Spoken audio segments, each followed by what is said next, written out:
दोस्तों, स्वागत है आपका द मास्टर वर्ल्ड चैनल पे, जहां हम वर्ल्ड हिस्ट्री के पार्ट को कवर कर रहे हैं रुक्मिणी पब्लिकेशन बुक से।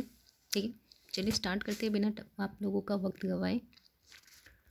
पिछले वीडियो में मैंने कुछ टेक्निकल इशू के कारण अधूरा छोड़ दिया था यह वीडियो, जिसे मैं इस वीडियो में पूरा करूँगी। अगर आपको यह वीडियो अच्छा लगे जैसे लाइक, सब्सक्राइब और शेयर ज़रूर करें। आपका सहयोग बना रहेगा, इसकी मैं आशा करती हूँ। चलिए शुरू करते हैं। क्रांतिकारी महिला ओलंपे द गूज, जिनका जीवन काल है 1748 से 1793 का, ओलंपे द गूज क्रांतिकालीन फ्रांस की राजनीतिक रूप में से सक्रिय महिलाओं में से सबसे महत्वपूर्ण थी। ठीक है, उन्होंने संविधान तथा पुरुष एवं नागरिक अधिकार घोषणा पत्र का विरोध किया, क्योंकि उसमें महिलाओं का मानव मात्र के मूलभूत अधिकारों से वंचित रखा गया था। उन्होंने सन 1791 में महिला एवं नागरिक अधिकार घोषणा पत्र तैयार किया, जिसे महारानी और नेशनल असेंबली के सदस्यों के पास यह मांग करते हुए भेजा कि इस पर कार्यवाही की जाए। दास प्रथा का उन्मूलन फ्रांसीसी उपनिवेशों में दास प्रथा का उन्मूलन जैकोबिन शासन के क्रांतिकारी सामाजिक सुधारों में से एक था। फ्रांसीसी उपनिवेशों में से अंतिम रूप से दास प्रथा का उन्मूलन 1848 ईस्वी में किया गया। निग्रो अफ्रीका में सहारा रेगिस्तान के दक्षिण में रहने वाले स्थानीय लोग, यह अपमानजनक शब्द है जिसका अब प्रायः प्रयोग नहीं किया जाता है। ठीक है, स्वतंत्रता और जनवादी अधिकारों के विचार फ्रांसीसी क्रांति के सबसे महत्वपूर्ण विरासत थे। औपनिवेशिक समाजों ने संप्रभु राष्ट्र राज्य की स्थापना के आंदोलनों में दासता से मुक्ति के विचार को नई परिभाषा दी। टीपू सुल्तान और राजा राजाराम मोहन राय क्रांतिकारी फ्रांस में उच्च विचारों से प्रेरणा लेने वाले दो ठोस उदाहरण थे। राष्ट्रवाद की पहली स्पष्ट अभिव्यक्ति 1789 में फ्रांसीसी क्रांति के साथ स्वतंत्रता, समानता और बंधुत्व का नारा फ्रांसीसी क्रांति द्वारा दिया गया है। स्वतंत्रता, समानता और बंधुत्व का नारा फ्रांसीसी क्रांति द्वारा दिया गया। 1804 की नागरिक संहिता, जिसे आमतौर पर नेपोलियन की संहिता के नाम से जाना जाता है, ने जन्म पर आधारित विशेषाधिकार समाप्त कर दिया था। समाजवाद शब्द प्रथम रॉबर्ट ओवन ने दिया। समाजवाद शब्द का प्रथम रॉबर्ट ओवन ने दिया था। समाजवाद शब्द का सर्वप्रथम रॉबर्ट ओवन ने दिया था। ठीक है,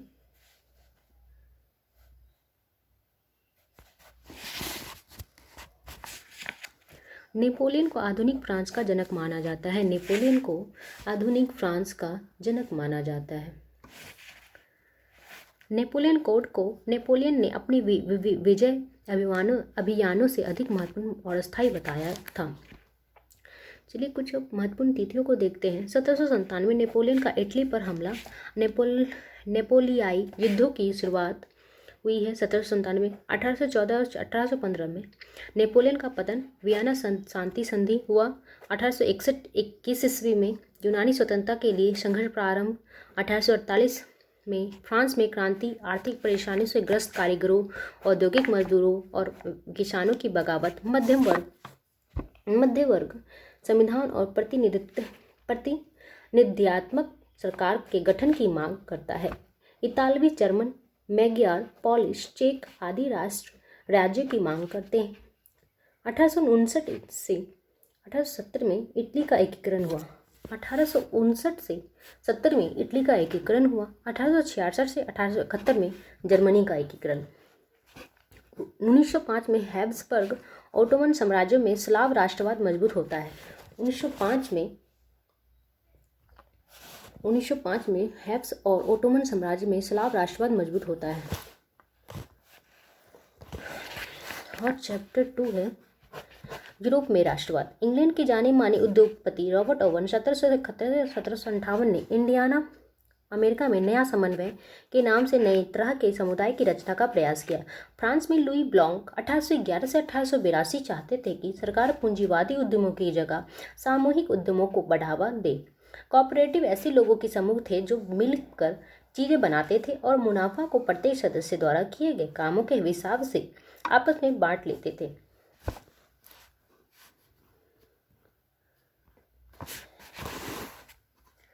कार्ल मार्क्स 1818 से 1883 और फ्रेडरिक एंगल्स 1820 से 1895 ने इस दिशा में कई नए तर्क पेश किए। कार्ल मार्क्स का विचार था कि औद्योगिक समाज पूंजीवादी समाज है। कार्ल मार्क्स का विचार था कि औद्योगिक समाज पूंजीवादी समाज है। फैक्ट्रियों में लगी पूंजी पर पूंजीपतियों का स्वामित्व था और पूंजीपतियों का मुनाफा मजदूरों की मेहनत से पैदा होता है। ठीक है।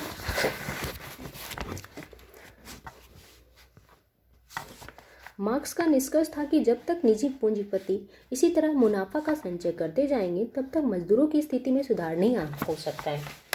समाज परिवर्तन के समर्थक में एक समूह उदारवादियों का था। उदारवादी ऐसा राष्ट्र चाहते थे कि जिसमें सभी धर्मों को बराबर सम्मान और जगह मिले।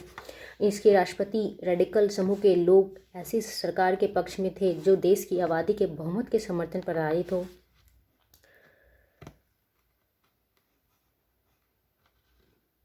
इनमें से बहुत सारे महिला मताधिकार आंदोलन के समर्थक थी। यूरोप में 1815 में जिस तरह की सरकार बनी उससे छुटकारा पाने के लिए कुछ राष्ट्रवादी, उदारवादी और रेडिकल आंदोलनकारी क्रांति के पक्ष में थे। 1815 के बाद इटली के राष्ट्रवादी गैसेप्पी मैज़नी ने यही एक लक्ष्य प्राप्त करने के लिए अपने समर्थकों के साथ मिलकर राजा के खिलाफ साजिश रची थी। भारत सहित दुनिया भर के राष्ट्रवादी उसकी रचनाओं को पढ़ते थे। अब वही चलते हैं राष्ट्रवाद और समाजवाद देखते हैं। 1871 के बाद 1871 के बाद यूरोप गंभीर राष्ट्रवादी तनाव का स्रोत बाल्कन क्षेत्र था। इस क्षेत्र में भौगोलिक और जातीय भिन्नता थी। इसमें आधुनिक रोमानिया, बुल्गारिया, अल्बानिया, यूनान, Macedonia, Croatia, Bosnia, Herzegovina, Slovenia, Serbia और मॉन्टेनेग्रो शामिल थे। क्षेत्र के निवासियों को आमतौर पर स्लाव पुकारा जाता था। इन क्षेत्र के निवासियों को क्या पुकारा जाता था? स्लाव। अब चलिए तीसरे चैप्टर पे आते हैं, रूसी क्रांति। तीसरा चैप्टर है रूसी क्रांति। 1917 की अक्टूबर क्रांति के जरिए रूस की सत्ता पर समाजवादियों ने कब्जा कर लिया। फरवरी 1917 में राजशाही के पतन और अक्टूबर की घटना को ही अक्टूबर क्रांति कहा जाता है। फरवरी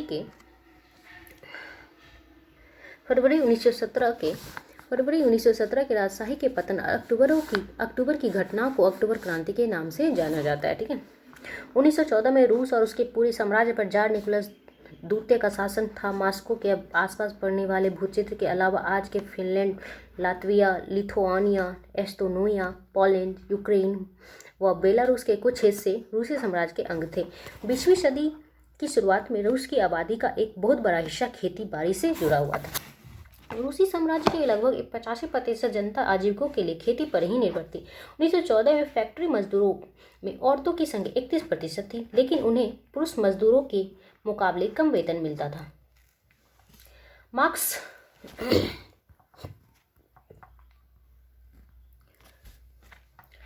मार्क्स के विचारों को मानने वाली समाजवादियों ने 1898 में Russian social democratic workers party, रूसी सामाजिक लोकतांत्रिक श्रमिक पार्टी का गठन किया। 19वीं सदी के आखिर में रूस के ग्रामीण इलाकों में समाजवादी काफ़ी सक्रिय थे। सामाजिक लोकतांत्रिकवादी खेमा समाजवादी क्रांति को सहमत नहीं था। 1905 की क्रांति रूस से एक निरंकुश राजाशाही था। 1905 की क्रांति के दौरान उन्होंने संविधान की रचना के लिए सोशल डेमोक्रेटिक और समाजवादी क्रांतिकारियों को साथ लेकर किसानों और मजदूरों के बीच काफ़ी काम किया। रूसी साम्राज्य के तहत उन्हें राष्ट्रवादी जैसे पोलैंड में और इस्लाम के आधुनिकीकरण के समर्थक जदीदियों मुस्लिम बहुत इलाकों में का भी समर्थन मिला।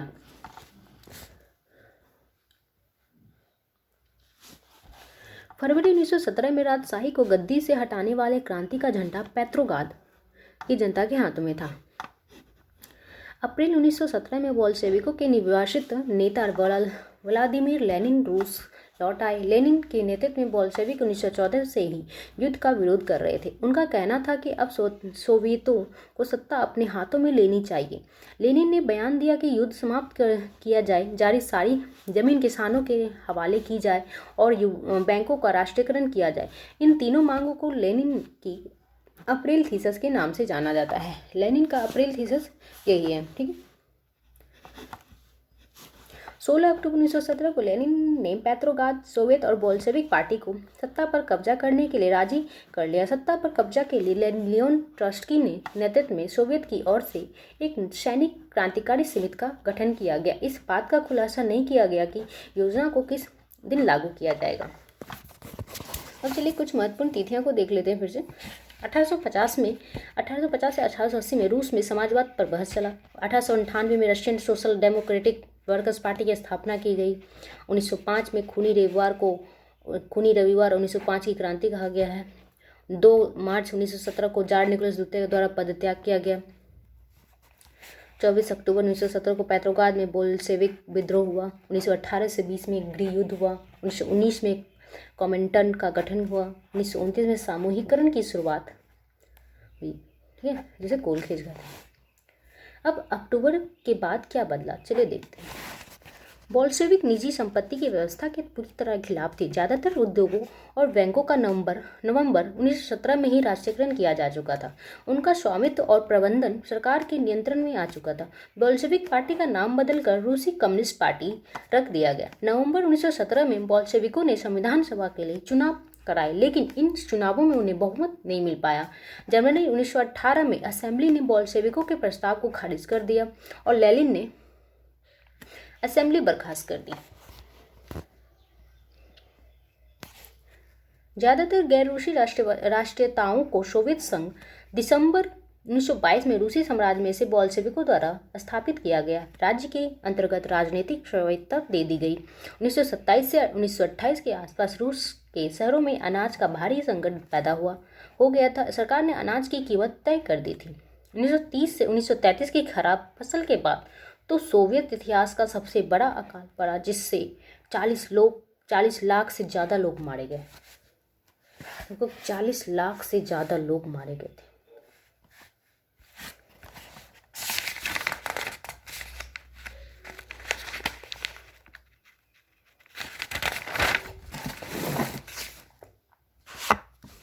अब चलिए देखते हैं रूसी क्रांति और सोवियत संघ का वैश्विक प्रभाव।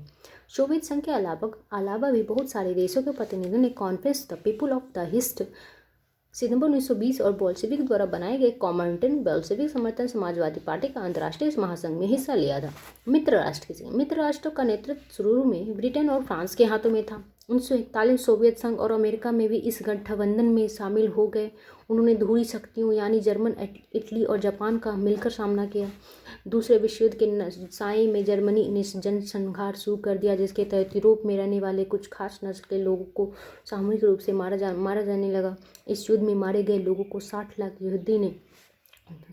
यहूदी, 2 लाख जिप्सी और 10 लाख पोलैंड के नागरिक थे। साथ ही मानसिक व शारीरिक अपंग घोषित किए गए 70,000 जर्मन नागरिक भी मार डाले गए।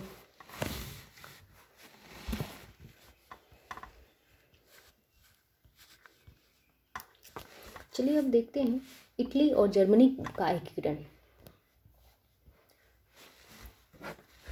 1834 में प्रशा की पहल पर एक शुल्क संघ जॉल वेराइन स्थापित किया गया, जिसमें अधिकांश जर्मन राज्य शामिल हो गए। इस संघ में शुल्क अवरोधों का समाप्त कर दिया गया और मुद्राओं की संख्या 2 कर दी जो उससे पहले 30 से ऊपर थी। 1815 में ब्रिटेन, रूस और प्रशा और ऑस्ट्रिया जैसी यूरोपीय शक्तियों ने, जिन्होंने मिलकर नेपोलियन को हराया था, प्रतिनिधित्व यूरोप के लिए एक समझौता तैयार करने के लिए वियना में मिले। इस सम्मेलन की मेजबानी ऑस्ट्रिया के चांसलर जिप मेटरनिक ने की।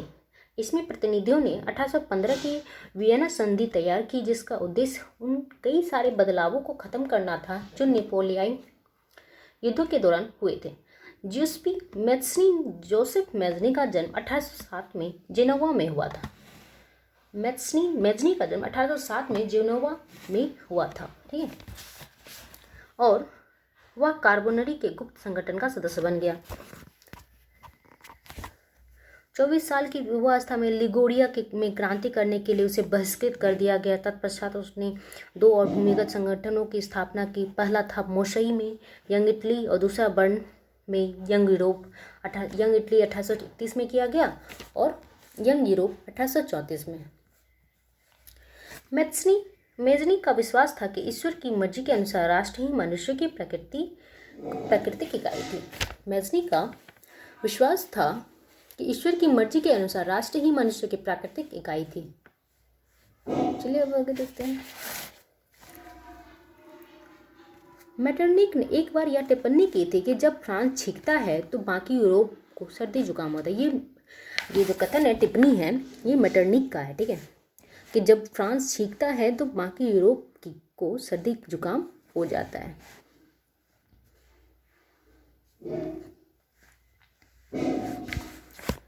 यूरोप में क्रांतिकारी राष्ट्रवाद की प्रगति से यूनानियों का आज़ादी के लिए संघर्ष 1821 में आरंभ हो गया।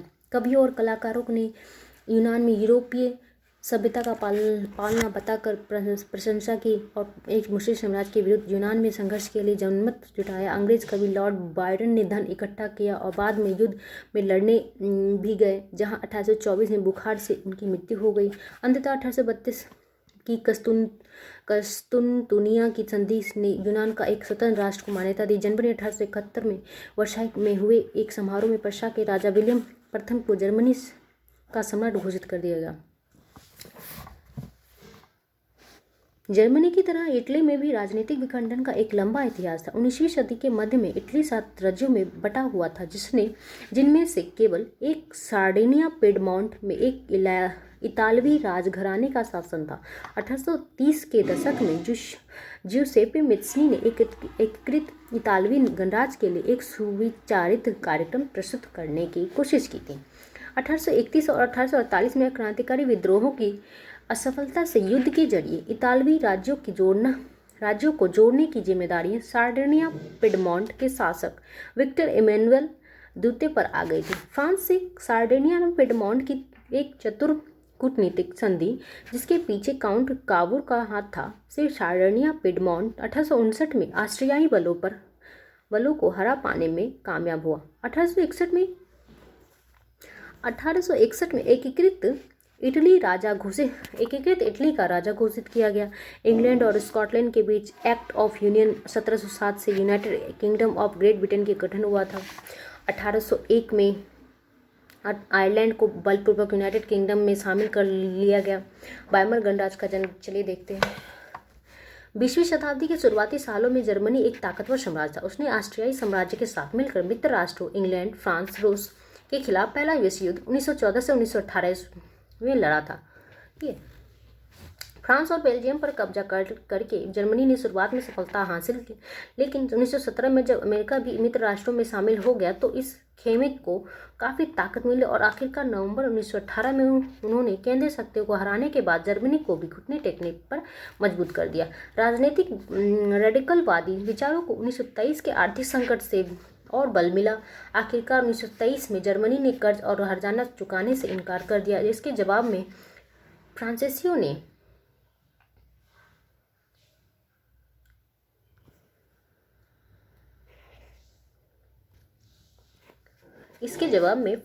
ने जर्मनी के मुख्य औद्योगिक इलाके रूर पर कब्जा कर लिया। यह जर्मनी के विशाल कोयला भंडारों वाला इलाका था।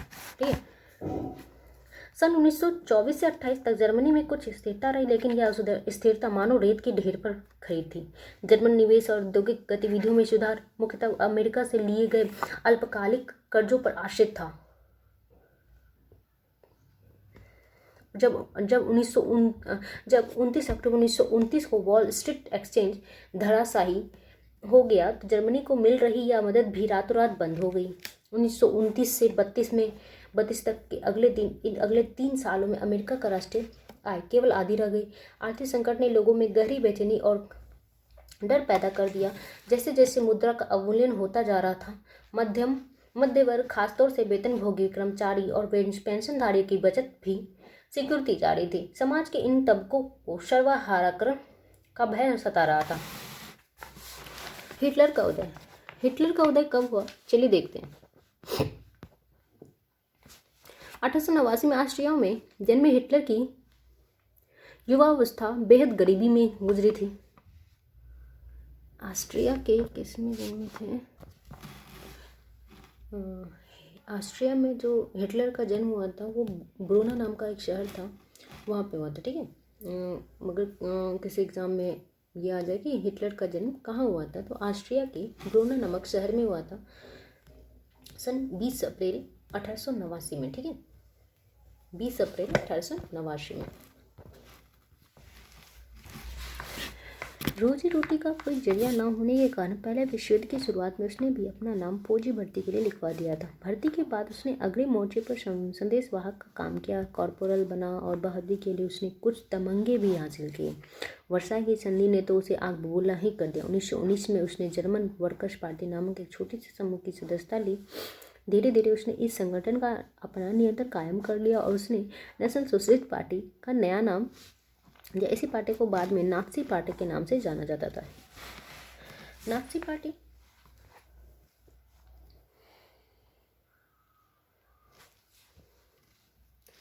1923 में ही हिटलर ने बवेरिया पर कब्जा करने, बर्लिन पर चढ़ाई करने और सत्ता पर कब्जा करने की योजना बना ली थी। नात्सी राजनीतिक खेमा 1930 के दशक की शुरुआती सालों तक जनता को बड़े पैमाने पर अपनी तरफ आकर्षित नहीं कर पाया। 1929 में नात्सी पार्टी को जर्मन संसद राइखस्टाग के लिए हुए चुनावों में महज 2.6% वोट मिले थे। 1932 में आते आते यह देश की सबसे बड़ी पार्टी बन चुकी थी और उसे 37% वोट मिले थे। लगभग 230, ठीक है, सदस्य थे इस नात्सी पार्टी में, लगभग 230 सदस्य थे, ठीक है, 1932 में, ठीक है। ये एससीईआरटी बुक में दी गई है, ठीक है। 30 जनवरी 1933 को राष्ट्रपति हिंडनबर्ग ने हिटलर को चांसलर का पदभार संभालने की न्योता दिया। यह मंत्रिमंडल में सबसे शक्तिशाली पद था। तब तक नात्सी पार्टी रूढ़िवादियों को अपने उद्देश्यों से जोड़ चुकी थी। 3 मार्च 1933 को प्रसिद्ध विशेषाधिकार अधिनियम इनेबलिंग एक्ट पारित किया गया। इस कानून के जरिए जर्मनी में बाकायदा तानाशाही स्थापित कर दी गई। विदेश नीतियों के मोर्चे पर हिटलर का फौरन कामयाबियाँ मिली। 1933 में उसे लीग ऑफ नेशंस से पल्ला झाड़ लिया। 1936 में राइनलैंड पर दोबारा कब्जा किया और एक साम्राज्य एक नेता के नारे की आड़ में 1938 में ऑस्ट्रिया को जर्मनी में मिला दिया गया। इसके बाद उसने चेकोस्लोवाकिया के कब्जे वाले जर्मन भाषा सुडेटनलैंड प्रांत पर कब्जा किया और फिर पूरे चेकोस्लोवाकिया को हड़प लिया। 1 सितंबर 1939 उसने पोलैंड पर हमला कर दिया। सितंबर 1940 में जर्मनी ने इटली और जापान के साथ एक त्रिपक्षीय संधि पर हस्ताक्षर किया। जून 1941 में उसने सोवियत संघ पर हमला किया और यह हिटलर की एक ऐसी ऐतिहासिक बेवकूफ़ी थी, ठीक है। जब जापान ने हिटलर को समर्थन दिया और पर्ल हार्बर पर अमेरिकी ठिकानों को बमबारी का निशाना बनाया तो 7 दिसंबर 1941 में तो अमेरिका भी दूसरे विश्व युद्ध में कूद पड़ा। यह युद्ध 1945 में हिटलर की पराजय और जापान के हिरोशिमा शहर पर अमेरिका परमाणु बम गिराने के साथ खत्म हुआ। ईसाइयों का आरोप था कि ईसा मसीह की यहूदियों ने मारा था। ईसाइयों की नज़र में यहूदी आदतन हत्यारे और सूदखोर थे। मध्यकाल तक यहूदियों को जमीन का मालिक बनने की मनाही थी। ये लोग मुख्य रूप से व्यापार और धन के उधार देने का धंधा करके अपना गुजारा चलाते थे। वे बाकी समाज में अलग बस्तियों में रहते थे जिन्हें घेटो यानी दरबा कहा जाता था। सन 1933 में 1938 तक नात्सियों ने यहूदी को तरह तरह से आतंकित किया और उन्होंने दरिद्र कर आजीविका के साधनों से हीन कर दिया और उन्हें शेष समाज से अलग थलग कर डाला। चलिए कुछ नए शब्द है। जिप्सी के नाम से श्रेणीबद्ध की गई एक समूह की अपनी सामुदायिक पहचान थी। सिंती और रोमा ऐसे ही 2 समुदाय थे। सुदखोर बहुत ज़्यादा ब्याज वसूल करने वाले महाजन, इस शब्द का प्रायः गाली के रूप में प्रयोग किया जाता है। घेटो किसी समुदाय और औरों से अलग थलग करके रखना, ठीक। नस्ली कल्पना लोग, ठीक, यूटोपिया।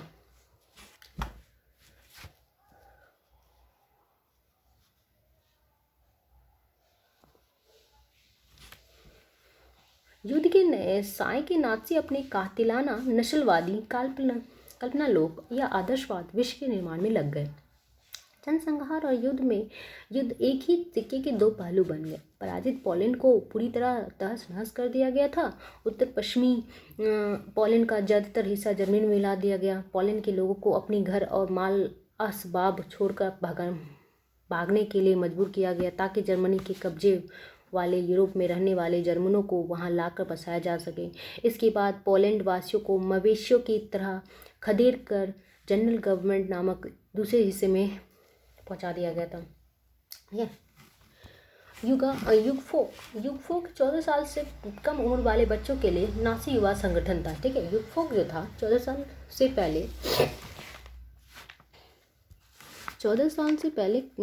से कम उम्र वाले बच्चों के लिए नासी युवा संगठन था। नाजी युद्ध लीग का गठन 1922 में हुआ था। 4 साल बाद इसे हिटलर युद्ध का नया नाम दिया गया। 1933 तक आते आते इस संगठन में 12.5 लाख से ज़्यादा बच्चे थे। 1933 में हिटलर ने कहा था कि मेरे राज्य की सबसे महत्वपूर्ण नागरिक माँ है। ठीक है, निर्धारित आचार संहिता का उल्लंघन करने वाली आर्य औरतों की सार्वजनिक रूप से निंदा की जाती थी और उन्हें बड़ा कड़ा दंड दिया जाता था। कुछ महत्वपूर्ण तिथियां चलिए देख लेते हैं। 28 जुलाई 1914 में पहला विश्व युद्ध शुरू हुआ। 9 नवंबर 1918 में जर्मनी ने घुटने टेक दिया, युद्ध समाप्त हो गया। मतलब पहला विश्व युद्ध जो है 28 जुलाई 1914 से 9 नवंबर 1918 तक यह युद्ध चला था। ठीक है, अब 9 नवंबर 1918 को वाइमर गणराज्य की स्थापना का ऐलान हुआ। 28 जून 1919 को वर्साई की संधि हुई। 30 जनवरी 1933 को हिटलर जर्मनी का चांसलर बनता है। 1 सितंबर 1939 को जर्मनी का पोलैंड में घुसना। 3 सितंबर को ब्रिटेन और फ्रांस ने अपने युद्ध राष्ट्र घोषित किया। इस प्रकार द्वितीय विश्व की शुरुआत हो गई। ठीक है, 22 जून 1941 में जर्मन सेनाएं सोवियत संघ में घुसती है। ठीक है, 23 जून 1941 यहूदियों का कत्लेआम शुरू। 8 जनवरी 1941 को अमेरिका में दूसरे विश्व युद्ध में कूद पड़ा। 8 दिसंबर 1941 में अमेरिका भी दूसरे विश्व युद्ध में कूद पड़ा। 27 जनवरी 1945 को सोवियत फौजें आश्रित को मुक्त कराती है। 8 मई 1945 यूरोप में मित्र राष्ट्रों की विजय होती है।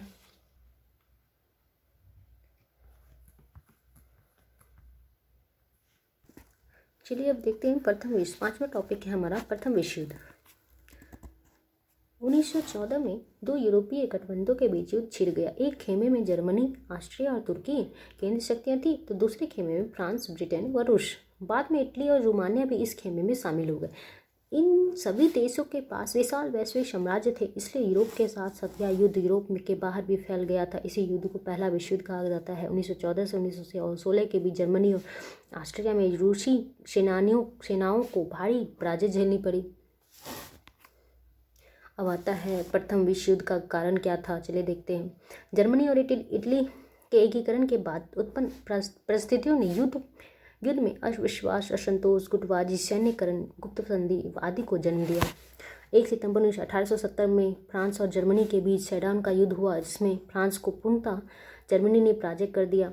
10 मई 1871 को फ्रैंकफर्ट की संधि जर्मनी और फ्रांस के बीच हुआ। यह संधि एक तरफा संधि थी, जिसमें फ्रांस की राष्ट्रीय भावना को ठेस पहुंचा था।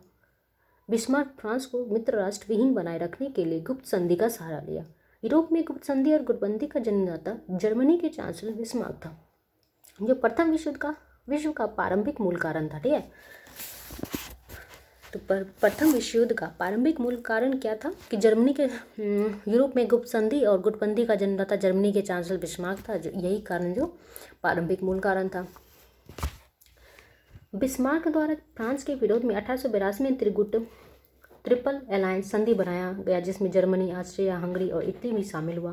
त्रिपक्षीय संधि के विरोध में फ्रांस, रूस, ब्रिटेन ने 1907 में एक त्रिपक्षीय सौहार्द ट्रिपल एंटेंटी बनाई। दोनों गुटों की उपस्थिति ने युद्ध की भयावहता को तय कर दिया। प्रथम विश्व युद्ध तत्कालिक कारण 28 जून 1914 को ऑस्ट्रिया के युवराज आर्कड्यूक फर्डिनेंड की साराजेवो बोस्निया की राजधानी में हत्या होना था।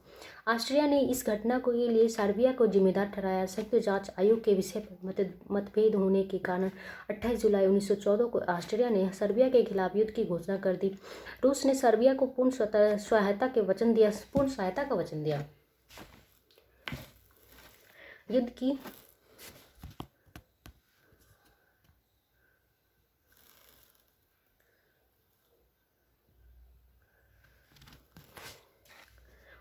तैयारी करने लगा। जर्मनी ने 1 अगस्त 1914 को रूस और 3 अगस्त 1914 को फ्रांस के खिलाफ युद्ध की घोषणा कर दी। फ्रांस पर दबाव डालने के लिए जर्मन सेनाएं 4 अगस्त को बेल्जियम में घुस गई। उसी दिन ब्रिटेन ने जर्मनी के खिलाफ युद्ध की घोषणा कर दी और इस तरह यह व्यापक रूप धारण करने लगा। जर्मनी द्वारा अमेरिका के जहाज़ों को नष्ट करने की घटना ने तटस्थ यूएसए को 6 अप्रैल 1917 को जर्मनी के विरुद्ध युद्ध की घोषणा करना पड़ा। रूस में क्रांति 1917 के परिणाम इस रूस युद्ध से पार हो गया। 1914 में 2 यूरोपीय गठबंधनों के बीच युद्ध छिड़ गया। एक खेमे में जर्मनी, ऑस्ट्रिया, तुर्की थी, तो दूसरे खेमे में फ्रांस, ब्रिटेन और रूस। बाद में इटली, रोमानिया भी इस खेमे में शामिल हो गए। इन सभी देशों के पास विशाल वैश्विक साम्राज्य थे, इसलिए यूरोप के साथ साथ युद्ध यूरोप के बाहर भी फैल गया। युद्ध के कारण रूस की अर्थव्यवस्था में अत्यंत दयनीय होती जा रही थी। युद्ध में अब तक रूस के 6 लाख से अधिक सैनिक मारे जा चुके थे। बोल्शेविक सरकार के सत्ता में आते ही इसके नेता लेनिन ने एक विज्ञप्ति जारी की, जिसमें दूसरे के क्षेत्रों को हथियार बिना और युद्ध के हट जाने के लिए बिना शांति स्थापित करने के प्रस्ताव पर रखे गए थे। मार्च 1918 में रूस जर्मनी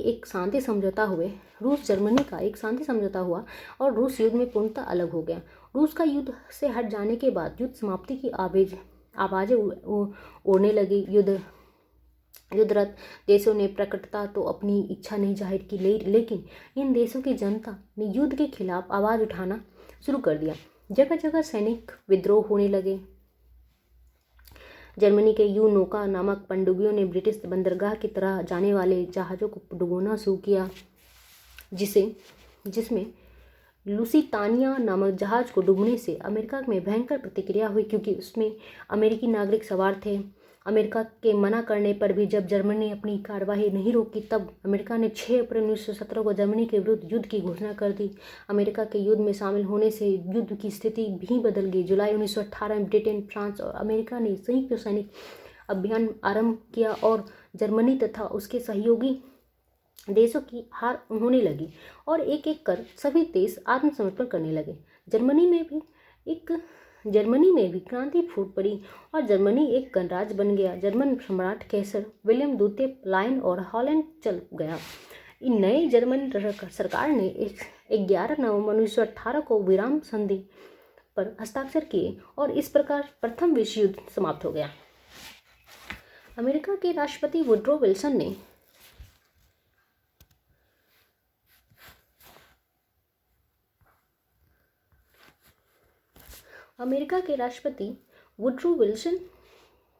जनवरी 1918 में शांति का एक कार्यक्रम प्रस्तुत किया, जो 14 सूत्रों के नाम से चर्चित हुआ। 11 नवंबर 1918 को द्वितीय विश्व युद्ध का समापन हुआ। पेरिस में शांति सम्मेलन का आयोजन किया गया। वर्साई की संधि हालांकि इस सम्मेलन में 27 देश भाग ले रहे थे, लेकिन 3 देश ब्रिटेन, फ्रांस और अमेरिका ही निर्णायक भूमिका निभा रहे थे। अमेरिका के राष्ट्रपति वुड्रो विल्सन, ब्रिटेन के प्रधानमंत्री लॉयड जॉर्ज, फ्रांस के प्रधानमंत्री जॉर्जेस बेंजामिन क्लेमेंशु, ये ही 3 प्रमुख व्यक्ति थे जो शांति संधि की शर्तें तय कर रहे थे और पराजित राष्ट्रों के मध्य इसे मध्य रहे थे। इटली का प्रतिनिधित्व प्रधानमंत्री इमानुएल ऑरलैंडो ने किया था। सम्मेलन में पराजित राष्ट्रों को कोई महत्व नहीं दिया गया। रूस को भी इस शांति संधि प्रक्रिया से बाहर रखा गया। मुख्य संधि जर्मनी के साथ 28 जून 1919 को इस वर्साई की संधि के नाम से जाना जाता है। इस संधि में पराजित जर्मनी को संधि का हस्ताक्षर करने के लिए मजबूर किया गया। सेंट जर्मन की संधि 10 सितंबर 1919 को ऑस्ट्रिया के साथ किया गया। न्यूली की संधि 27 नवंबर 1919 को बुल्गारिया के साथ किया गया।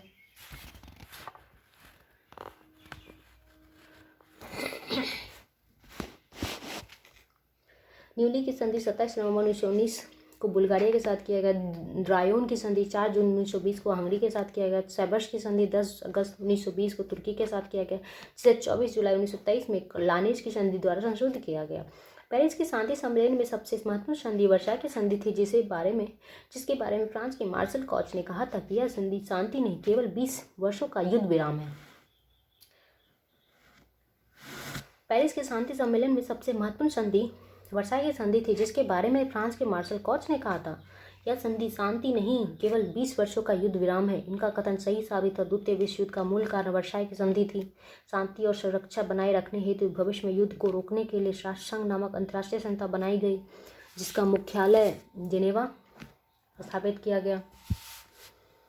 वर्साई की संधि की विसंगतियां, हिटलर मुसोलिनी का उदय, सोवियत रूस द्वारा विजित राष्ट्रों को गुप्त संध्या व शर्तों का भंडाफोड़, गृह युद्ध, सशस्त्रीकरण का बढ़ावा और राष्ट्रसंघ की असफलता जैसे प्रमुख कारणों से द्वितीय विश्व युद्ध की पृष्ठभूमि तैयार होने लगी। चलिए देखते हैं, छठा अध्याय है मेरा द्वितीय विश्व युद्ध। 1 सितंबर 1939 को जर्मनी ने पोलैंड पर आक्रमण किया। इसके 2 दिन बाद फ्रांस और ब्रिटेन ने जर्मनी के विरुद्ध की घोषणा की और इसी के साथ द्वितीय विश्व युद्ध की शुरुआत हुई। यह युद्ध 6 वर्षों तक लड़ा गया। इसका अंत 2 सितंबर 1945 ईस्वी को हुआ। इसमें 61 देशों ने भाग लिया। द्वितीय विश्व युद्ध का तात्कालिक कारण जर्मनी का पोलैंड पर आक्रमण था। द्वितीय विश्व का तात्कालिक कारण था जर्मनी पर पोलैंड का आक्रमण। द्वितीय विश्व युद्ध के दौरान जर्मन जनरल रोमेल का नाम डेजर्ट फॉक्स रखा गया था। जर्मनी ने वर्साई की संधि का उल्लंघन 1935 ईस्वी में किया। स्पेन में गृह युद्ध 1936 में शुरू हुआ। संयुक्त रूप से इटली एवं जर्मनी का पहला शिकार स्पेन था। म्यूनिख पैक्ट सितंबर 1938 में संपन्न हुआ। म्यूनिख पैक्ट सितंबर 1938 में संपन्न हुआ।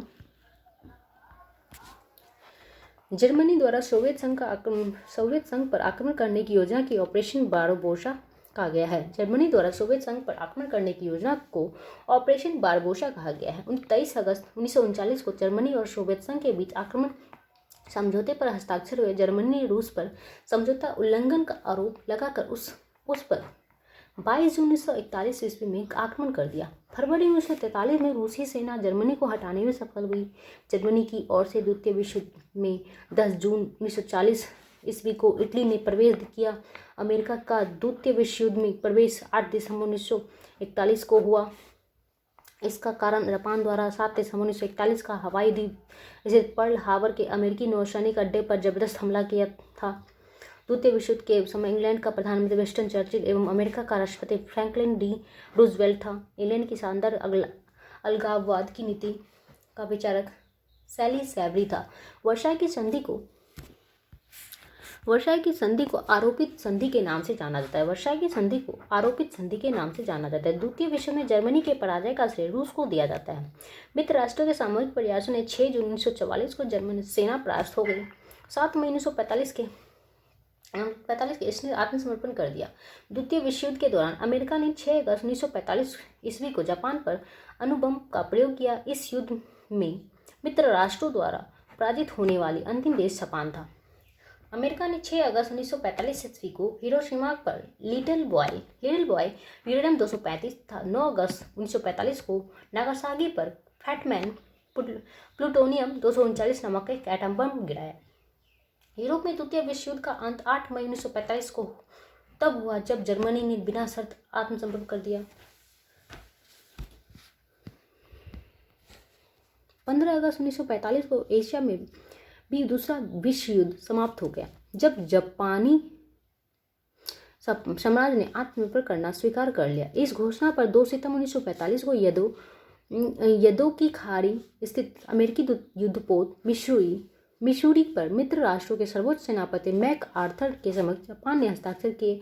जापानी प्रधानमंत्री एडमिरल सुजुकी ने त्यागपत्र दे दिया। अंतर्राष्ट्रीय क्षेत्र द्वितीय विश्व युद्ध का सबसे बड़ा योगदान संयुक्त राष्ट्र संघ को स्थापना है। अब चलिए कुछ 7 में है कुछ महत्वपूर्ण तथ्य को देखते हैं। सन 1600 में हिंदुस्तान के कुल भूभाग के लगभग 6ठे हिस्से पर खेती होती थी। आज यह आंकड़ा बढ़कर आधे तक पहुंच गया। 1880 से 1990 के बीच खेती योग्य जमीन के क्षेत्रफल लाख हेक्टेयर की बढ़त हुई। भारत में रेल लाइनों का जाल 1860 के दशक तेजी से फैला। 1890 तक लगभग 25,500 किलोमीटर लंबी लाइनें बिछाई जा चुकी थी। 1946 में इन लाइनों की लंबाई 7,65,000 किलोमीटर तक बढ़ चुकी थी। अकेले मद्रास प्रेसिडेंसी में 1805 के दशक में प्रति वर्ष 35,000 पेड़ स्लीपरों के लिए काटे गए।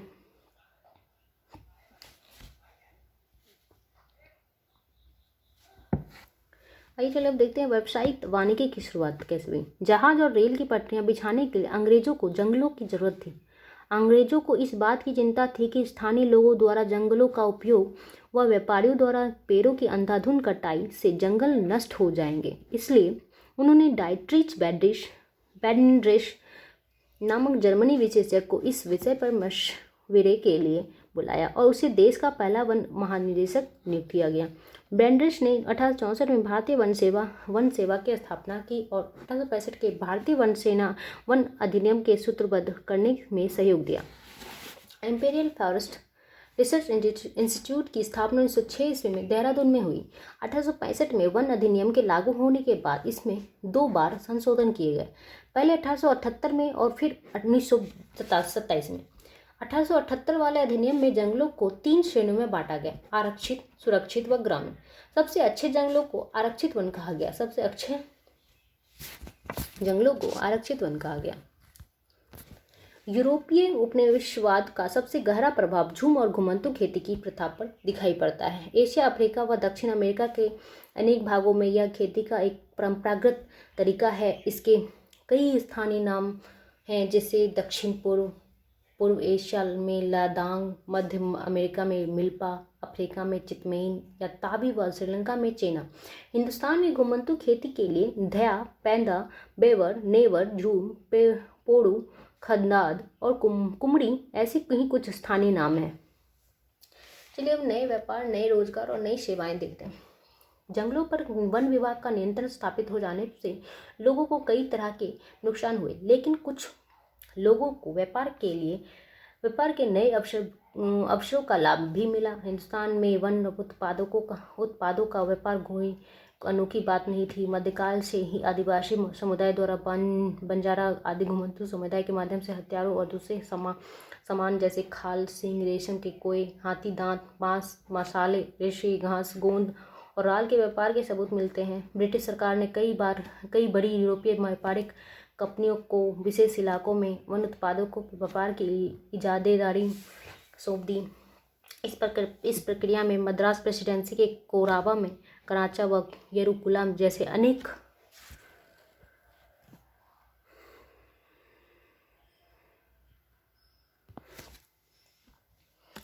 चरवाहे और घुमंतू समुदाय अपने जीविका से हाथ धो बैठे। इनमें से कुछ को अपराधी कबीले ने कहा जाने लगा और ये सरकार की निगरानी में फैक्ट्रियां, खादानों, बागानों में काम करने पर मजबूर हो गए। चलिए वन विद्रोह को देखते हैं। वन विद्रोह। बस्तर में मरिया और मुड़ैया, गोंड, ध्रुवा, भतरा, हलवा आदि अनेक आदिवासी समुदाय रहते थे। बस्तर के लोग मानते थे कि हर एक गांव की उसकी जमीन धरती माँ से मिली है और बदले में वे प्रत्येक खेती एवं त्यौहार व धरती को चढ़ावा चढ़ाते थे। औपनिवेशिक सरकार ने 1905 में जब जंगल के 2/3 हिस्से पर आरक्षित करने, घुमंतू खेती को रोकने और शिकार व अन्य उत्पादों के संग्रह पर पाबंदी लगाने जैसे प्रस्ताव रखे तो बस्तर के लोगों ने बहुत परेशान हो गए। जावा के जंगलों में हुए बदलाव। सन 1600 में जावा के अनुमानित आबादी 34 लाख थी। जावा में कलांग समुदाय के लोग कुशल लकहारे और घुमंतू किसान थे। 1755 में जब जावा के माताराम रियासत बटी तो यहाँ 6000 कलांग परिवार को भी दोनों राज्यों में बराबर बांट दिया गया। 1770 में कलांगों ने एक डच किले पर हमला करके इसका प्रतिरोध किया, लेकिन इस विद्रोह को दबा दिया गया। भारत की ही तरह यहाँ भी जहाज और रेल लाइनों के निर्माण ने वन प्रबंधन और विपणन सेवाओं को लागू करने की आवश्यकता पैदा कर दी। 1882 में अकेले जावा से ही 2,80,000 स्लीपरों को निर्यात किया गया। सन 1890 के आसपास सागौन के जंगलों में स्थित रांदू लातुंग गांव के निवासी तिंको सामिन ने जंगलों पर राजकीय मालिकाना पर सवाल खड़ा करना कर दिया। डच जब जमीन का सर्वेक्षण करने आए तो कुछ शामिलवादियों ने अपनी जमीन पर लेट कर इसका विरोध किया, जबकि दूसरे ने लगान या जुर्माना भरने या बेकार करने से इनकार कर दिया। घुमंतु चरवाहे और उनकी आवाजाही। गढ़वाल और कुमायूं के गुज्जर चरवाहे सर्दियों में भाबर के सूखे जंगलों की तरफ और गर्मियों में ऊपरी घास के मैदानों बुग्याल की तरह चले जाते थे।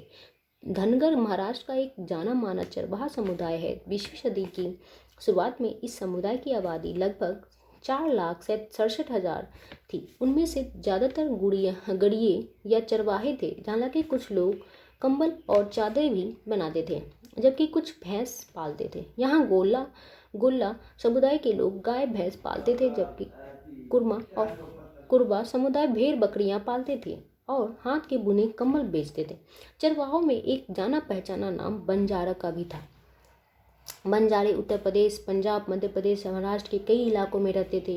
राजस्थान के रेगिस्तानों में रायका समुदाय रहता था। इन इलाकों में बारिश का कोई भरोसा नहीं था। 1871 में औपनिवेशिक सरकार ने आपराधिक जनजातीय अधिनियम पारित किया।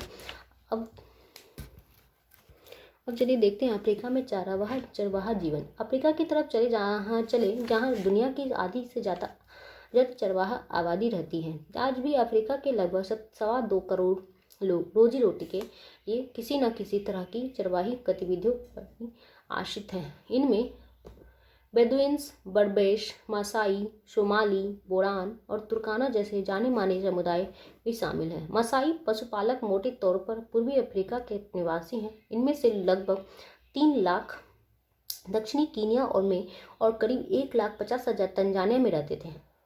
तांगानिका के बारे में चलिए देखते हैं। ब्रिटेन ने पहले विश्व युद्ध के दौरान उस इलाके पर कब्जा कर लिया जिसे जर्मन ईस्ट अफ्रीका कहा गया था। 1919 में तांगानिका ब्रिटिश नियंत्रण में आ गया। 9 दिसंबर 1961 में उसे आज़ादी मिली और 26 अप्रैल 1964 ईस्वी में जंजीबार के विलय के बाद उसे तंजानिया का नया नाम दिया गया।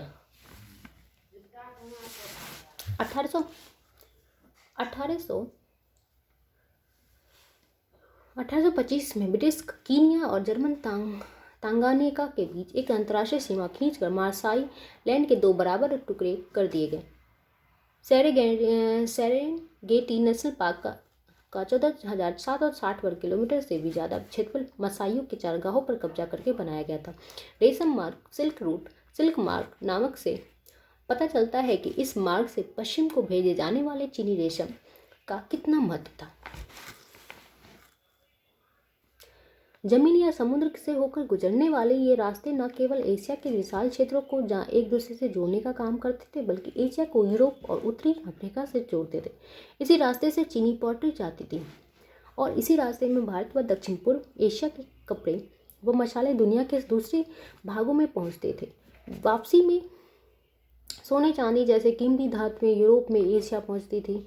आलू, सोया, मूंगफली, मक्का, टमाटर, मिर्च, शकरकंद ऐसे ही बहुत सारे दूसरे खाद्य पदार्थ लगभग 500 साल पहले हमारे पूर्वजों के पास नहीं थे।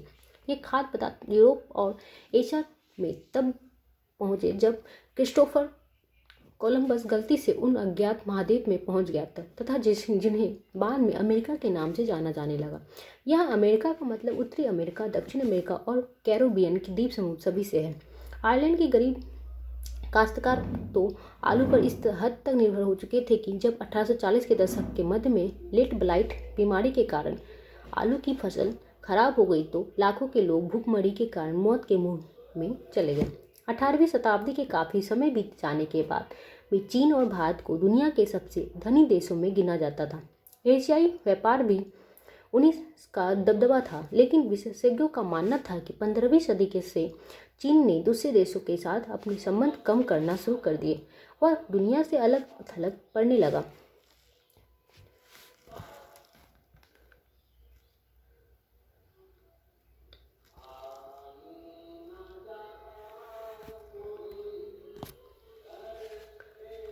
चीन की घटती भूमिका और अमेरिका के बढ़ते महत्व के चलते विश्व व्यापार का केंद्र पश्चिम की ओर खिसकने लगा। अब यूरोप ही विश्व व्यापार का सबसे बड़ा केंद्र बन गया।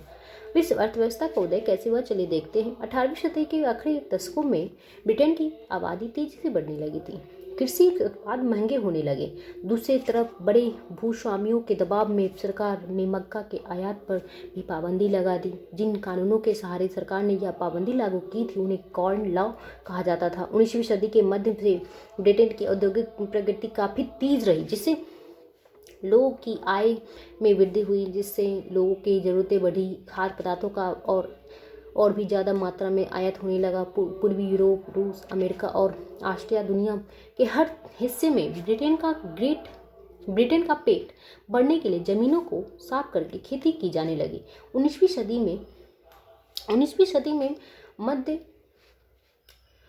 सदी में यूरोप के लगभग 5 करोड़ लोग अमेरिका और ऑस्ट्रेलिया में जाकर बस गए।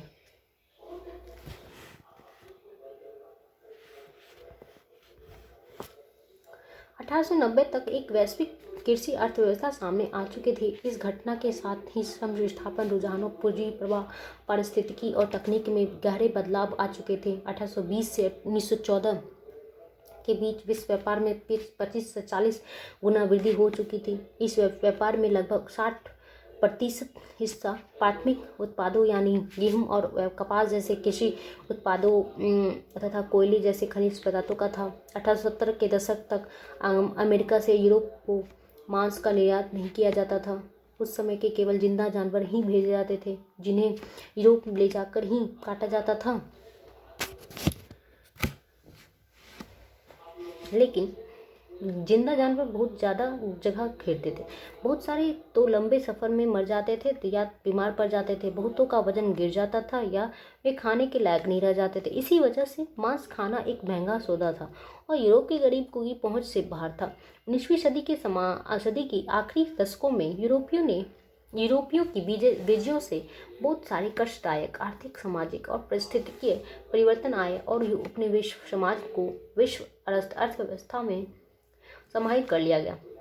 1885 ईस्वी में यूरोप की ताकतवर देशों की बर्लिन में एक बैठक हुई, जिसमें अफ्रीका के नक्शे पर तरह के लकीरें खींचकर उसको आपस में बांट लिया गया था।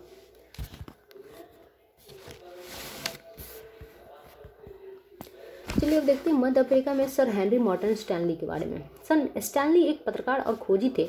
न्यूयॉर्क हेराल्ड ने उन्हें कई साल पहले अफ्रीका गए लिविंगस्टन नामक मिशनरी की खोज करने के लिए भेजा था। उस जमाने के अन्य यूरोपीय अमेरिकी अन्वेषकों की भांति स्टैनली भी हथियारों से लैस होकर गए थे।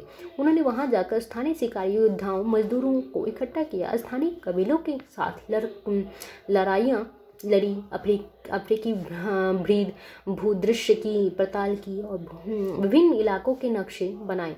बाद में इन खोजों और अन्वेषणों से अफ्रीका के जीतने में मदद मिली। रीडर पेस्ट और मवेशी प्लेग। चलिए देखते हैं रीडर पेस्ट और मवेशी प्लेग क्या है। अफ्रीका में 1890 के दशक में रीडर पेस्ट नामक बीमारी बहुत तेजी से फैल गई। मवेशियों के में प्लेग की तरह फैलने वाले इस बीमारी से लोगों को आजीविका और स्थानीय अर्थव्यवस्था पर गहरा असर पड़ा। वेल्ज नदी को पार करने ट्रांसवाल की सोना खदानों तक पहुंचने के सबसे छोटा और आसान रास्ता था। 1890 के दशक में आते जाते दुनिया भर के सोना उत्पादन में अफ्रीका का हिस्सा 20% से भी ऊपर जा चुका था। वहाँ रिंडर पेस्ट नामक विनाशकारी पशु रोग फैल गया। अफ्रीका में रिंडर पेस्ट नामक की बीमारी सबसे पहले 1880 के दशक के आखिरी सालों में दिखाई दी। उस समय पूर्वी अफ्रीका में एरिट्रिया पर हमला कर रहे इतालवी सैनिकों का पेट भरने के लिए एशियाई देशों से जानवर लाए जाते थे। यह बीमारी ब्रिटिश आधिपत्य वाले एशियाई देशों से आए उन्हीं जानवरों के जरिए यहाँ पहुँची थी। रीडर पेस्ट ने अपने रास्ते में आने वाले 90% मवेशियों की मौत की नींद रुला दी। भारत में अनुबंधित गिरमिटिया श्रमिकों को ले जाया जाने भी 19वीं सदी की दुनिया की विविधता को प्रतिबिंबित करता है। भारतीय अनुबंधित श्रमिकों को खास तरह के अनुबंध या एग्रीमेंट के तहत ले जाया जाता है। इन अनुबंधों में यह शर्त होती थी कि यदि मजदूर अपने मालिक के बगानों में 5 साल काम कर लेंगे तो वे स्वदेश लौट सकते हैं। भारतीय अनुबंधित श्रमिकों को मुख्य रूप से कैरिबियाई द्वीप समूह त्रिदाद, गुयाना, सूरीनाम, मॉरिशस व फिजी ले जाया जाता था। तमिल अप्रवासी सिलोन और मलाया जाकर काम करते थे। बहुत सारे अनुबंधित श्रमिकों को असम के चाय बागानों में काम करवाने के लिए भी ले जाया जाता था। 19वीं सदी के इस अनुबंध व्यवस्था को बहुत सारे लोगों ने नई दास प्रथा का भी नाम दिया। 20वीं सदी के शुरुआती सालों से ही हमारे देश के राष्ट्रवादी नेता इस प्रथा का विरोध करने लगे। उनकी राय में यह बहुत अपमानजनक और क्रूर व्यवस्था थी। इसी दबाव के कारण 1921 में इसे खत्म कर दिया गया। रामनारायण तिवारी भारत से गए गिरमिटिया मजदूर थे, जिन्होंने 20वीं सदी की शुरुआत में डेमेरारा में 10 साल काम किया। चलिए अब देखते हैं भारतीय व्यापार, उपनिवेशवाद और वैश्विक व्यवस्था। भारत में पैदा होने वाली महीना कपास का यूरोपीय देशों का निर्यात किया जाता था। औद्योगिकरण के बाद ब्रिटेन में भी कपास का उत्पादन बढ़ने लगा। 19वीं शताब्दी के शुरुआत में ब्रिटिश कपड़ा उत्पादक दूसरे देशों में भी अपने कपड़े के लिए नए बाजार पर ढूंढने लगे थे। यदि भारतीय निर्यात के आंकड़ों का अध्ययन करें तो पता चलता था कि सूती कपड़े की निर्यात में लगातार गिरावट का ही रुझान दिखाई देता है। सन 1800 के आसपास निर्यात में सूती कपड़े का प्रतिशत 30 था, जो 1815 में घटकर 15% रह गया। 1870 तक तो यह अनुपात केवल 3% ही रह गया था। 1812 से 1871 के बीच कच्चे कपास का निर्यात 5% से बढ़कर 35% तक पहुंच गया था। 1820 के दशक से चीन की सबसे बड़ी मात्रा में अफीम का निर्यात किया जाने लगा और भारत के साथ ब्रिटेन उपनिवेशवाद हमेशा व्यापार अधिशेष की अवस्था में रहता था। इसका मतलब था कि आपसी व्यापार में हमेशा ब्रिटेन को ही फायदा रहता है। 1920 के दशक में आवास एवं निर्माण क्षेत्र में आए उछाल से अमेरिकी स्वतंत्रता का आधार पैदा हो गया था। अब 1923 में अमेरिका के शेष विश्व की पूंजी का निर्यात दोबारा करने लगा और वह दुनिया में सबसे बड़ा कर्जदाता देश बन गया। आर्थिक महामंदी की शुरुआत 1929 से हुई और यह संकट 30 दशक के मध्य तक बना रहा।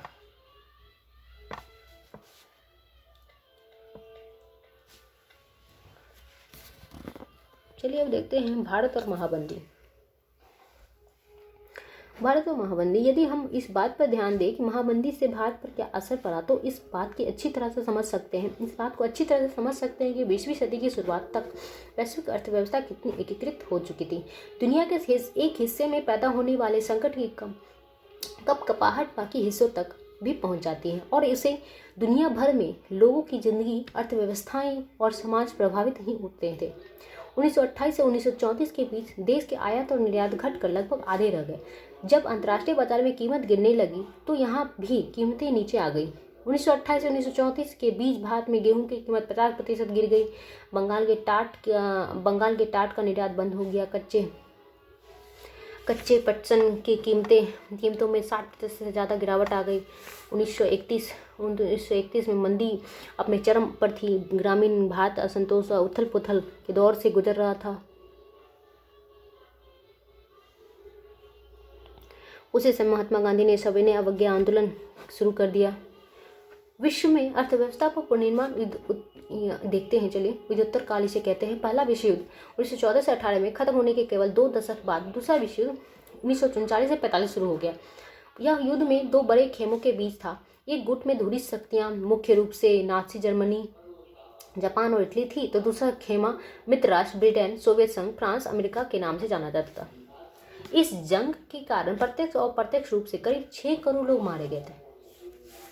कितने? लगभग 6 करोड़, या 1939 के वैश्विक जनसंख्या का लगभग 3% था। युद्धोत्तर अंतर्राष्ट्रीय आर्थिक व्यवस्था का मुख्य उद्देश्य यह था कि औद्योगिक विश्व में आर्थिक स्थिरता का एवं पूर्ण रोजगार बनाए रखा जाए। इस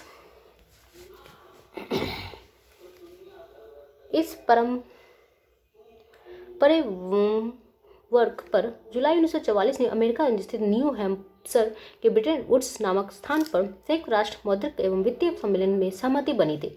सदस्य देशों के विदेश व्यापार में लाभ और घाटे से निपटने के लिए ब्रिटेन वुड्स सम्मेलन में ही अंतर्राष्ट्रीय मुद्रा कोष IMF की स्थापना की गई। ब्रिटेन वुड्स सम्मेलन में ही अंतर्राष्ट्रीय मुद्राकोष की स्थापना की गई।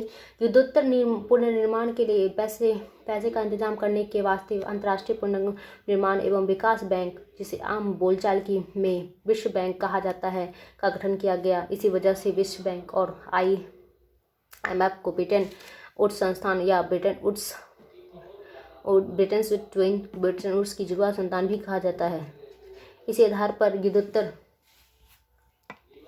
युद्धोत्तर अंतर्राष्ट्रीय आर्थिक व्यवस्था को अक्सर ब्रिटेन वुड्स व्यवस्था भी कहा जाता है।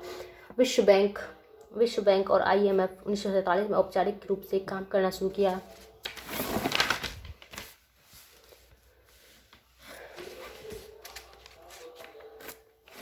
अमेरिका विश्व बैंक और IMF के किसी भी फैसले को वीटो कर सकता था। ब्रिटेन वुड्स व्यवस्था व्यवस्थित निश्चित विनिमय दरों पर आधारित होती थी। इस व्यवस्था पर राष्ट्रीय मुद्राएं जैसे भारतीय मुद्रा रुपया डॉलर के साथ एक निश्चित विनिमय दर से बंधा हुआ था। $1 के बदले में कितने रुपए देने होंगे यह स्थिर रहता था। डॉलर का मूल्य भी सोने से बंधा हुआ था। $1 की कीमत 35 औंस सोने के बराबर स्थापित की गई। 1950 से 1970 के बीच विश्व व्यापार के विकास दर सालाना 8% से भी ज़्यादा रही। इस दौरान वैश्विक आय में लगभग 5% की दर से वृद्धि हो रही थी। IMF और विश्व बैंक का गठन औद्योगिक देशों में की जरूरतों को पूरा करने के लिए किया गया था।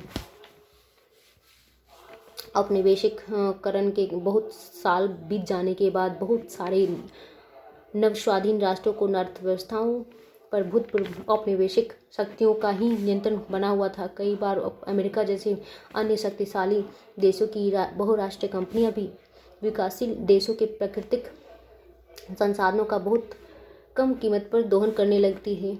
दूसरी ओर ज़्यादातर विकासशील देशों में 50 और 60 के दशक में पश्चिमी अर्थव्यवस्था की तेज प्रगति से कोई लाभ नहीं हुआ। इस समस्या को देखते हुए भी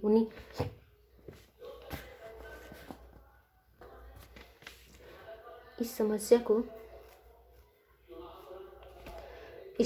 को देखते हुए उन्होंने एक नई अंतर्राष्ट्रीय आर्थिक प्रणाली new internal economic order NIEO के लिए आवाज़ उठाई और समूह 77 G77 के रूप में संगठित हो गए।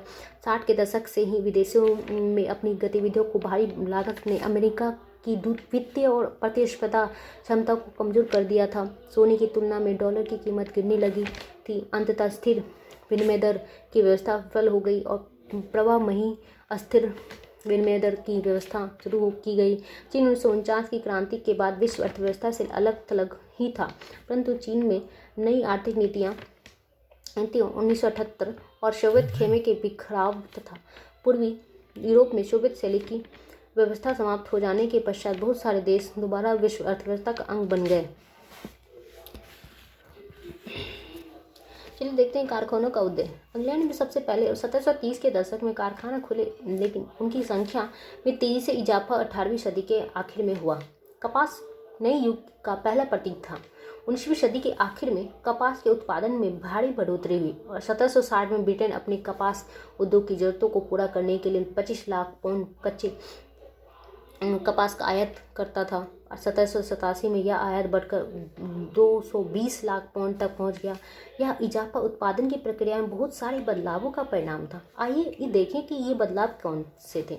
जेम्स वाट ने न्यू कॉमन द्वारा 1712 में बनाए गए भाप इंजन में सुधार किए और 1769 में नए इंजन को पेटेंट करा लिया गया। शिफ्टिंग जेम्स हरग्रीव्स द्वारा 1764 में बनाई गई इस मशीन ने कताई की प्रक्रिया तेज कर दी और मजदूरों की मांग घटा दी। एक ही पहिया घुमाने वाला एक मजदूर बहुत सारे तकलियों को घुमा देता था और एक साथ कई धागे बनने लगते थे। भारतीय कपड़ों का युग। मशीन उद्योगों के युग से पहले अंतर्राष्ट्रीय कपड़ा बाजार में भारत के रेशमी और सूती उत्पादों का ही दबदबा रहता था। बहुत सारे देशों में मोटा कपास पैदा होता था, लेकिन भारत में पैदा होने वाला कपास महीन किस्म का था।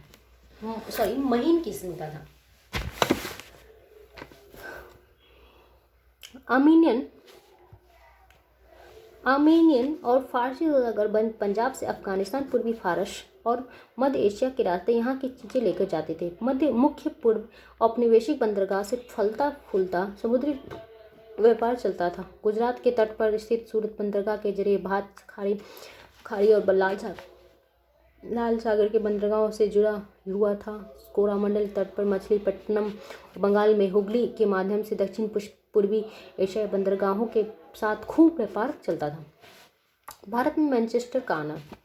चलिए देखते हैं भारत में मैनचेस्टर का आना। 1772 में ईस्ट इंडिया कंपनी ने अपने अफसर हेनरी पतुलो ने कहा था कि भारतीय कपड़े की मांग कभी कम नहीं होनी सकती, क्योंकि दुनिया के किसी भी देश इतना अच्छा माल नहीं बनता। लेकिन हम देखते हैं कि 19वीं सदी की शुरुआत में भारत का कपड़ा निर्यात गिरावट आने लगी, जो लंबे समय तक जारी रही। 1811 से 12 में सूती माल का हिस्सा कुल निर्यात में 33% था। 1850 से 51 में यह मात्र 3% रह गया था। 19वीं सदी की शुरुआत में ब्रिटेन के वस्त्र उत्पादों के निर्यात में नाटकीय वृद्धि हुई। 18वीं सदी के आखिर में भारत की उत्पादों का ना के बराबर निर्यात होता था। 1850 तक आते आते सूती का आयात भारतीय आयात में 31% हो चुका था। 1870 तक यह आंकड़ा 50% के ऊपर चला गया। बॉम्बे में पहली कपड़ा मिल 1854 में लगी और 2 साल बाद उसमें उत्पादन होने लगा। 1862 तक वहाँ ऐसी 4 मिलें काम कर रही थी, उसमें 94,000 तकलियाँ और 2,150 करगे थे। उसी समय बंगाल में जूट मिलें खुलने लगी। वहाँ देश की पहली जूट मिल डीसरा में 1855 में और दूसरी 7 साल बाद 1862 में चालू हुई। उत्तरी भारत में एल्गिन मिल 1860 के दशक में कानपुर में खुली। इसके साल भर बाद अहमदाबाद की पहली कपड़ा मिल भी चालू हो गई। 1874 में मद्रास में पहली कताई और बुनाई मिल खुल गई।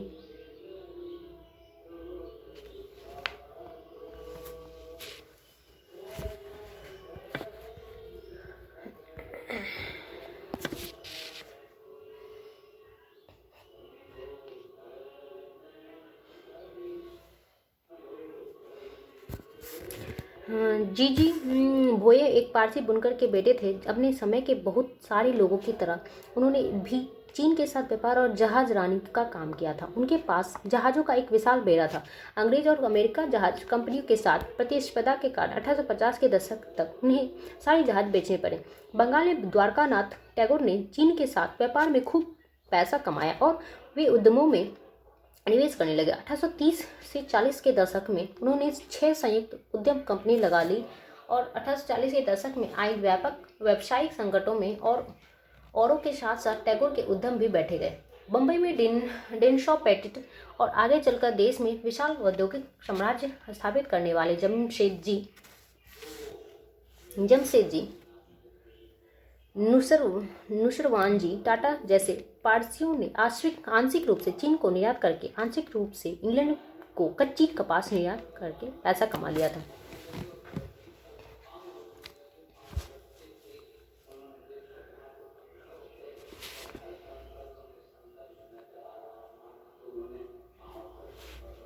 उन्नीस 1917 में कलकत्ता में देश की पहली जूट मिल लगाने वाले प्रथम भारतीय मारवाड़ी व्यवसायी सेठ हुकुमचंद ने भी चीन के साथ व्यापार किया था। द्वारकानाथ टैगोर का विश्वास था कि भारत पश्चिमीकरण और औद्योगिकरण के रास्ते पर चलकर ही विकास कर सकता है। उन्होंने जहाजरानी, जहाज निर्माण, खनन, बैंकिंग, बागान और बीमा क्षेत्र में निवेश किया था।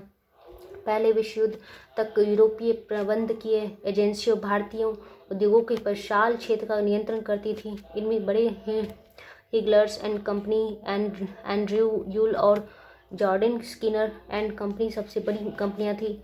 1911 में बम्बई के सूती कपड़ा उद्योग में काम करने वाले 50% से ज़्यादा मजदूर पास के रत्नागिरी जिले से आए थे।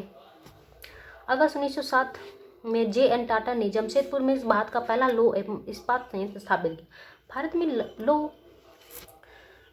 में लौह एवं इस्पात उद्योग कपड़ा उद्योग के काफ़ी बाद शुरू हुआ। औपनिवेशिक भारत में औद्योगिक मशीनरी, रेलवे और लोकोमोटिव का ज़्यादातर आयात ही किया जाता था।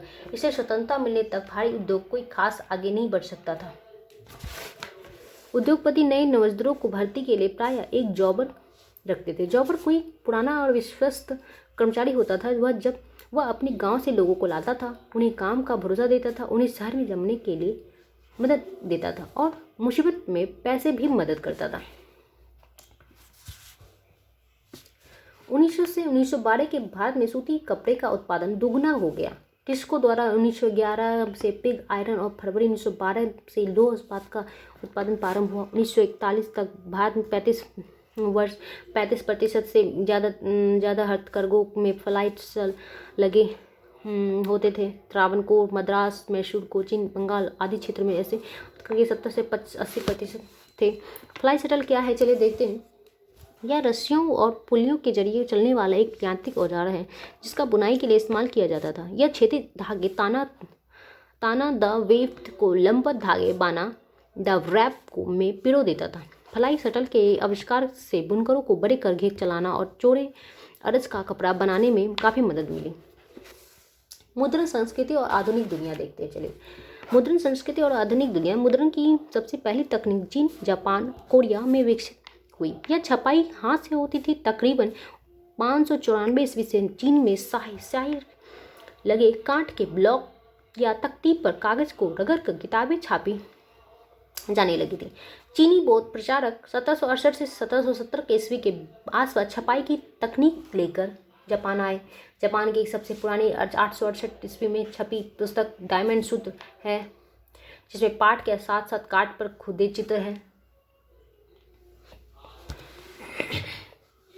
18वीं सदी के अंत में येदो, बाद में जिसे टोक्यो के नाम से जाना गया है, इसके शहरी इलाकों में चित्रकारी शालीन शहरी संस्कृति का पता मिलता है, जिसमें हम चाय घर के मजबू कलाकारों तवाइफों को देख सकते हैं। 13वीं शताब्दी के मध्य में त्रिपिटका कोरियाना वुड ब्लॉक्स मुद्रण के रूप में बौद्ध ग्रंथों का कोरियाई संग्रह है। इन्हें 2007 ईस्वी में UNESCO memory of the world register में अंकित किया गया।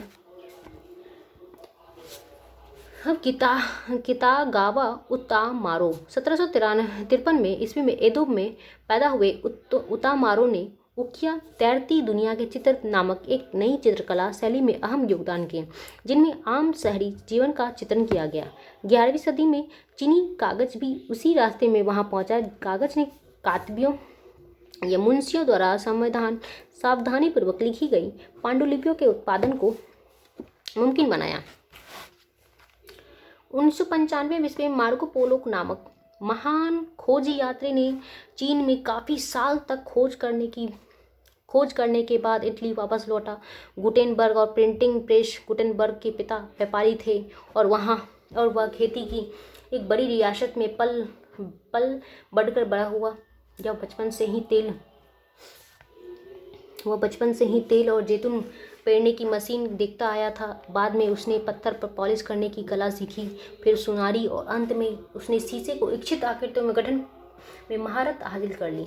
अपने ज्ञान और अनुभव का इस्तेमाल उसने अपने नए आविष्कार में किया। जैतून प्रेस की प्रिंटिंग प्रेस का मॉडल या आदर्श बना और सांचे का उपयोग अक्षरों की धातुई आकृतियों को गढ़ने के लिए किया गया। गुटेनबर्ग ने 1448 तक अपना यह यंत्र मुकम्मल कर लिया था। उसने जो पहली किताब छापी वह थी बाइबल। तकरीबन 180 प्रतियां बनाने में उसे 3 साल लगे, जो उस समय के हिसाब से काफ़ी तेज़ था। करीब 100 सालों के दरमियान 1450 से 1550 यूरोप के ज़्यादातर देशों में छापेखाने लग गए थे। जर्मनी में के प्रिंटर या मुद्रक जो दूसरे देश जाकर नए छापेखाने खुलवाई करते थे। धर्म सुधारक मार्टिन लूथर ने रोमन कैथोलिक चर्च की कुरीतियों की आलोचना करते हुए अपनी 95 स्थापनाएं लिखी।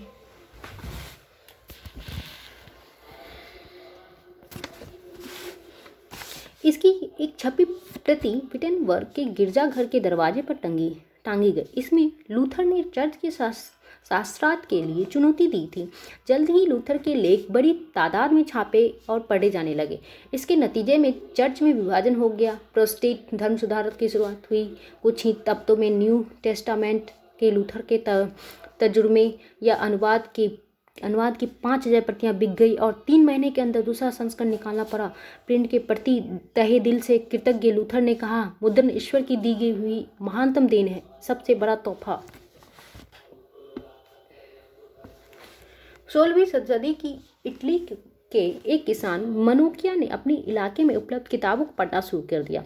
उन किताबों में के आधार पर उसने बाइबल के नए अर्थ लगाने शुरू कर दिया। उसने ईश्वर और सृष्टि के बारे में ऐसे विचार बनाए कि रोमन और कैथोलिक चर्च उसे क्रुद्ध हो गया। ऐसे धर्म विरोधी विचारों को दबाने के लिए रोमन चर्च ने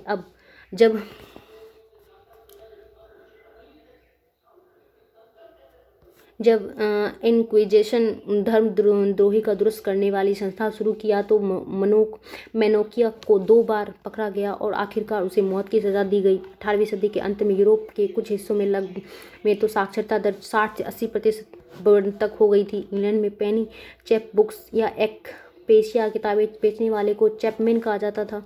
18वीं सदी के आरंभ से पत्रिकाओं का प्रकाशन शुरू हुआ जिनमें समसामयिक घटनाओं की खबर के साथ मनोरंजन भी परोसा जाने लगा।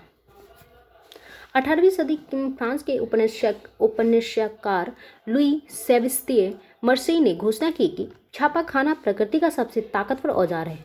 इससे बन रही जनमत की आंधी में निरंकुशवाद उड़ जाएगा। ज्ञानोदय को लाने और निरंकुशवाद के आधार पर नष्ट करने में छापे खाने की भूमिका के बारे में आश्वस्त मर्सिये ने कहा, हे निरंकुशवादी शासकों, अब तुम्हारे कांपने का वक्त आ गया है। आभासी लेखक की कलम के जोर के आगे तुम हिल उठोगे। 18वीं सदी के अंत तक प्रेस धातु से बनने लगे थे। पूरी 19वीं सदी के दौरान छापे खाने की तकनीक में लगातार सुधार हुए। 19वीं सदी के मध्य तक न्यूयॉर्क के रिचर्ड एम हो ने शक्ति चालित बेलनाकार प्रेस को कारगर बना लिया था। इंग्लैंड में 1920 के दशक में लोकप्रिय किताबें एक सस्ती श्रृंखला के तहत छापी गई। 1930 की आर्थिक मंदी के आने से प्रकाशकों को किताबों की बिक्री गिरने का भय हुआ। लिहाजा पाठकों की जेब का ख्याल रखते हुए उन्होंने सस्ते पेपरबैक या अजिल्द संस्करण छापे। चलिए अब देखते हैं भारत का मुद्रण संसार। भारत में संस्कृत और अरबी, फारसी और विभिन्न क्षेत्रीय भाषाओं के हस्तलिखित पांडुलिपियों की पुरानी और समृद्ध परंपरा थी कि पांडुलिपियों तार के पत्तों या हाथ से बने कागज पर नकल कर बनाई जाती थी। कभी कभी तो पन्नों पर बेहतरीन तस्वीर भी बनाई जाती थी। फिर भी उन्हें ऊन बढ़ाने के ख्याल से तख्तियों की जिल्द में ना सिलकर बांध दिया जाता था। 19वीं सदी के अंत तक छपाई के आने के बाद भी पांडुलिपियां छापी जाती थी रही। प्रिंटिंग प्रेस पहल 16वीं सदी में 1556 ईस्वी में भारत के गोवा पुर्तगाली धर्म प्रचारकों के साथ आया। जेसुइट पुजारियों ने कोंकणी सीखी और कई सारी पुस्तकें छापी। 1774 ईस्वी तक कोंकणी और कन्नड़ भाषाओं में लगभग 50 किताबें छप चुकी थी। कैथोलिक पुजारियों ने 1589 में कोचिन में पहली तमिल किताब छापी और 1713 में पहली मलयालम किताब छापने वाले भी वही थे। डच प्रोटेस्ट धर्म प्रचारकों ने 32 तमिल किताबें छापी जिनमें से कई पुरानी किताबों का अनुवाद थी।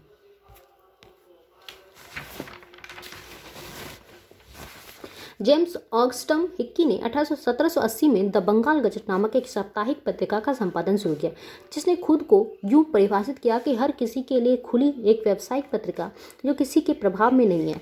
जनरल वॉरेन हेस्टिंग ने हिक्की पर मुकदमा कर दिया और ऐसी सरकारी आश्रय प्राप्त अखबारों के प्रकाशन को प्रोत्साहित करना शुरू कर दिया था। औपनिवेशिक राज की छवि पर होते हमले से इसकी रक्षा कर सकें। कुछ हिंदुस्तानी भी अपने अखबार छापने लगे थे। ऐसे प्रयासों में पहला था राजा राम मोहन राय के करीबी रहे गंगाधर भट्टाचार्य द्वारा प्रकाशित बंगाल गजट। 1816 में अंग्रेजी में प्रकाशित प्रथम समाचार पत्र किसी वाद्य द्वारा निकाला गया था। धार्मिक सुधार और सार्वजनिक बहसें। 19वीं सदी की शुरुआत में धार्मिक मसलों को लेकर बहसों का बाजार गर्म था। अलग अलग समूह अपनिवेशिक समाज में हो रहे बदलावों से जूझते हुए धर्म को अपनी अपनी ख्यालों से पेश कर रहे थे। ये सारे वाद विवाद प्रिंट में सरेआम पब्लिक हुए। छपी हुई पुस्तिकाओं और अखबारों ने केवल नए विचारों का प्रचार प्रसार किया, बल्कि उन्होंने बहस की शकल भी तय की। राजा राम मोहन राय ने 1821 ईस्वी से संवाद कौमुदी प्रकाशित किया और रूढ़िवादियों ने उनके विचारों से टक्कर लेने के लिए समाचार चंद्रिका का सहारा लिया।